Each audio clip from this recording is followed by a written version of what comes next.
I'm Dr. Steele, and I'm a test prep expert with Study.com.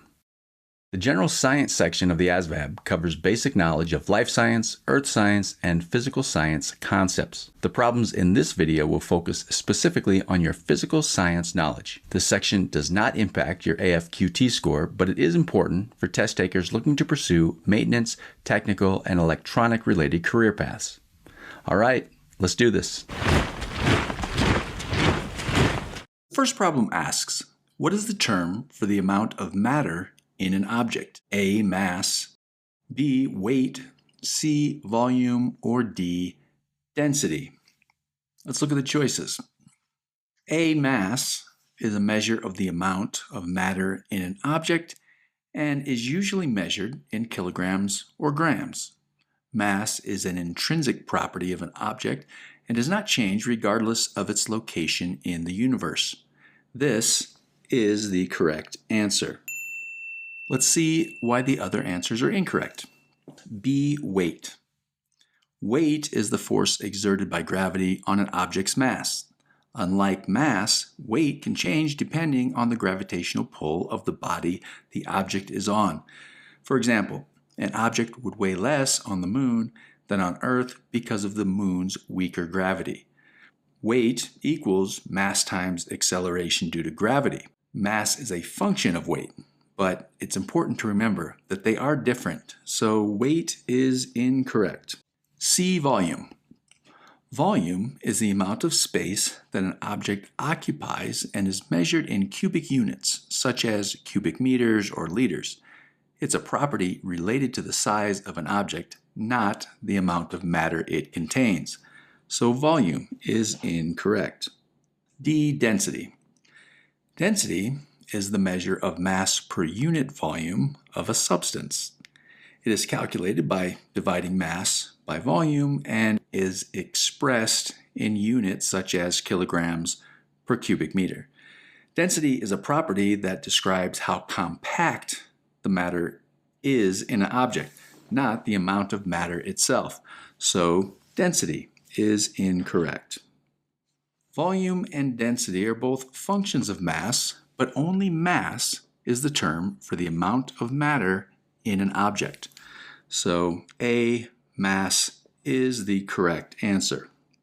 The next problem asks, according to Newton's third law of motion, for every action there is an equal and opposite what? A, force, B, velocity, C, acceleration, or D, energy. Most of you probably assumed you knew the answer before you looked at the choices, but reaction wasn't one of the choices.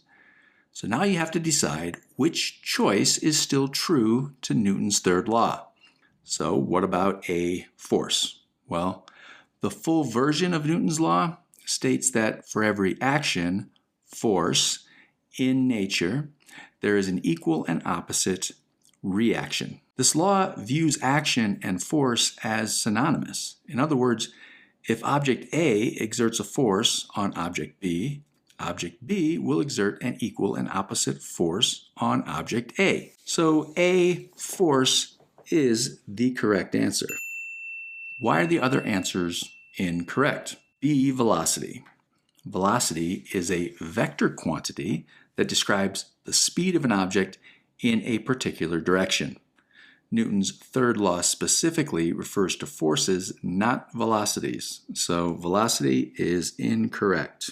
C, acceleration. Acceleration is the rate at which an object's velocity changes over time. While forces can cause acceleration, according to Newton's second law of motion, the third law itself talks about equal and opposite forces, not accelerations. So acceleration is incorrect. And D, energy. Energy is a scalar quantity that can take many forms, such as kinetic or potential energy. Newton's third law does not refer to energy, but specifically to forces. So energy is incorrect. The correct answer is A, force. Our next problem asks, what factor most significantly increases air resistance on a falling object? A, the object's mass, B, the object's color, C, the object's surface area, or D, the object's temperature? Well, how about an object's mass? While the mass of an object affects its gravitational pull and its weight, it doesn't directly affect air resistance. Two objects of the same size but different weight will experience the same air resistance. So this answer is incorrect. B, the object's color. Color doesn't affect air resistance. It might affect heat absorption, but not the way an object interacts with air molecules while in motion. So this answer is incorrect. C, the object's surface area. Air resistance, also known as drag, is the force that opposes an object's motion through the air. The larger the surface area, the greater the drag, because there's a larger area for the air to push against in the form of force. This is the correct answer. And finally, let's see why D is incorrect. The object's temperature. The temperature of an object can affect the air around it, potentially causing local changes in air density, but it does not significantly affect the air resistance on the object itself while it's in motion through the air. So temperature is incorrect. The correct answer is C, the object's surface area. The final problem asks, a firearm is aimed upwards at a 45-degree angle and a projectile is fired. Which best describes the path of the projectile? A, the projectile will travel straight along an upwards 45-degree angle indefinitely. B, the projectile will travel straight along an upwards 45-degree angle but slow over time, ultimately falling straight down. C, the projectile will follow a parabolic trajectory. Or D, the projectile will immediately begin to fall at a downwards 45-degree angle. This is a great ASVAB question because it has very practical applications in the military. You will learn all about this topic when you go through training. It helps to visualize what is actually happening here.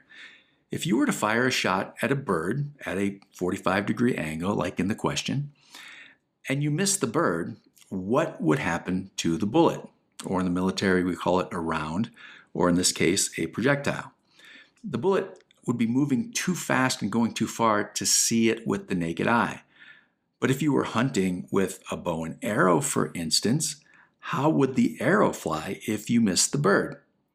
It's similar to the flight of a baseball when a player hits a home run, or a football when the quarterback throws a long pass, or a golf ball hit off the tee. If you've seen any of those projectiles in flight, then you probably already know the path that a projectile travels in the air. Let's see which of our options sounds like that path.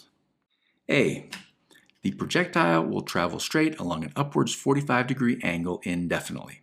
Let's think about that. This answer suggests that the projectile would just keep traveling upwards in a straight line and would, I guess, eventually go into space. The saying that what comes up must come down is true, and that's because of gravity. So this option is incorrect. B, the projectile will travel straight along an upwards 45-degree angle, but slows over time, ultimately falling straight down. This is a better option than the previous one because the projectile does slow and it does eventually fall. But when it returns to Earth, it will not be coming straight down. So this answer is incorrect. C, the projectile will follow a parabolic trajectory.